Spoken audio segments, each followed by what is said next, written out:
ಈ ರಾಹುಲ್ ಗಾಂಧಿಗೆ ನಮ್ಮ ನಿಮ್ಮೆಲ್ಲರ ಹಾಗೆ ತಲೆ ಇದೆ. ಆದ್ರೆ ಆ ತಲೆಯಲ್ಲಿ ವಲಸು ತುಂಬಿದ ಬುದ್ಧಿ ಇದೆ. ರಾಹುಲ್ ಗಾಂಧಿ ಪ್ರಕಾರ ಫಾರಿನ್ ಪಾಲಿಸಿ ಅಂದ್ರೆ ರಾತ್ರೋರಾತ್ರಿ ಕದ್ದು ಮುಚ್ಚಿ ಯಾರಿಗೂ ಗೊತ್ತಾಗದ ಹಾಗೆ ವಿದೇಶಿ ಪ್ರಯಾಣವನ್ನ ಮಾಡಿ ವಿದೇಶಿ ನೆಲದಲ್ಲಿ ನಿಗೂಢ ವ್ಯಕ್ತಿಗಳ ಜೊತೆಯಲ್ಲಿ ನಿಗೂಢವಾಗಿ ಮಾತುಕತೆಗಳನ್ನ ನಡೆಸಿ ಸಂಬಂಧಗಳನ್ನ ಗಟ್ಟಿ ಮಾಡ್ಕೊಂಡ್ಬರೋದನ್ನೇ ಫಾರಿನ್ ಪಾಲಿಸಿ ಅಂತ ರಾಹುಲ್ ಗಾಂಧಿ ತಿಳ್ಕೊಂಡ್ಬಿಟ್ಟಿರ್ಬೇಕು. ಹೀಗೆ ದೆಹಲಿಯಲ್ಲಿ ಒಂದು ಕಾಂಗ್ರೆಸ್ ಪಕ್ಷದ ಕಾರ್ಯಕ್ರಮ ಅಂದ್ರೆ ಒಂದು ಸಮಾರಂಭ ನಡೆಯುತ್ತೆ.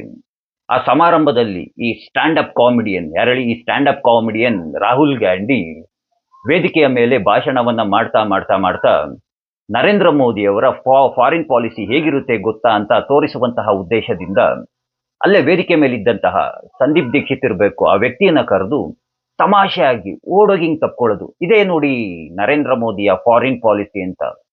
ಅದಕ್ಕೆ ಆ ಅಯೋಗ್ಯ ಸಂದೀಪ್ ದೀಕ್ಷಿತ್ ಅನ್ನುವಂತಹ ಅಯೋಗ್ಯ ನನ್ನನ್ನ ನೀವು ಮೆಲೋಡಿ ಅಂತ ಕಲ್ಪನೆಯನ್ನ ಮಾಡಿಕೊಂಡು ತಬ್ಕೊಂಡಿಲ್ಲ ತಾನೆ ಅಂತ ಪ್ರಶ್ನೆಗಳನ್ನ ಮಾಡ್ತಾನೆ. ಅಲ್ಲೇ ಸುತ್ತಮುತ್ತ ವೇದಿಕೆ ಮೇಲೆ ಇದ್ದಂತಹ ಪುರುಷರನ್ನ ಬಿಟ್ಟಾಕ್ಬಿಡ್ರಿ, ಗಂಡಸರನ್ನ ಬಿಟ್ಟಾಕ್ಬಿಡಿ, ಮಹಿಳೆಯರು ಅಲ್ಲಿ ಸುತ್ತಮುತ್ತ ಇದ್ದಂತಹ ಮಹಿಳೆಯರು ಚಪ್ಪಾಳೆ ತಟ್ಕೊಂಡು ನಗ್ತಾರೆ ಕಣ್ರಿ.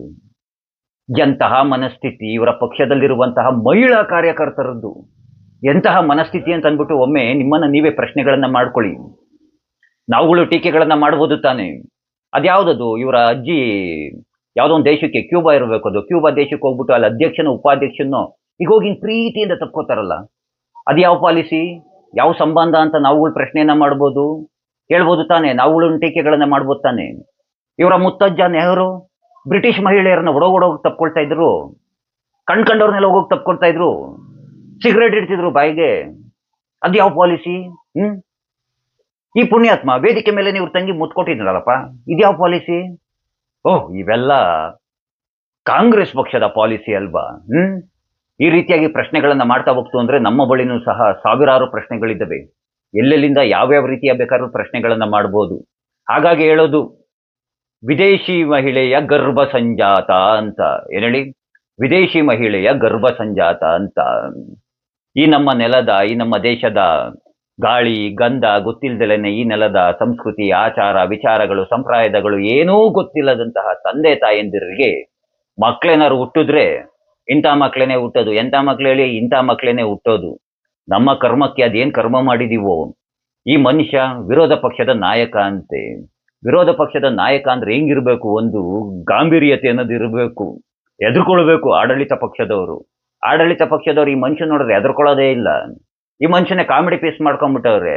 ಇನ್ನೆಲ್ಲಿಂದ ಗಟ್ಟಿಯಾಗಿರ್ಬೇಕು ಒಬ್ಬ ವಿರೋಧ ಪಕ್ಷದ ನಾಯಕ ಅಂತಂದ್ರೆ? ಎಲ್ಲಿ ಗಟ್ಟಿಯಿಂದ?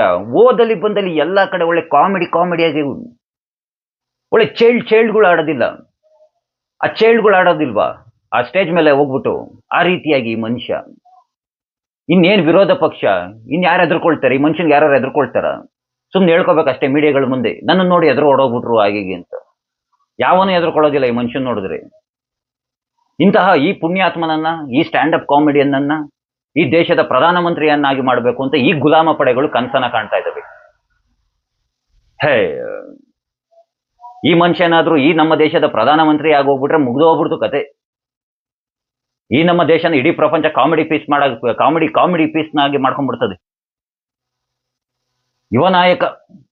ಹೇ, ನಮ್ ಕರ್ಮಕ್ಕೆ ಈ ರಾಜ್ಯದಲ್ಲಿ ಒಂಥರ ವಿರೋಧ ಪಕ್ಷ, ಆ ಕೇಂದ್ರದಲ್ಲಿ ಒಂಥರ ವಿರೋಧ ಪಕ್ಷ. ಒಟ್ನಲ್ಲಿ ಕನ್ಸು ಕಾಣ್ತಾ ಇರಿ ಈ ಮನುಷ್ಯನ ಪ್ರಧಾನಮಂತ್ರಿಯನ್ನಾಗಿ ಮಾಡೋದಕ್ಕೆ. ಹೇ, ಏನ್ ರಾಜಕಾರಣಿನೋ ಈ ಮನುಷ್ಯ, ಅದೇನ್ ತಲೆನಲ್ಲಿ ಅದೇನಿದೆಯೋ ಅಂತ ಹೇಳ್ತಾ ಆ ಕೃಷ್ಣ ಎಲ್ಲರಿಗೂ ಒಳ್ಳೇದನ್ನ ಮಾಡ್ಲಿ. ಎಲ್ರಿಗೂ ಧನ್ಯವಾದಗಳು. ಜೈ ಶ್ರೀ ಕೃಷ್ಣ.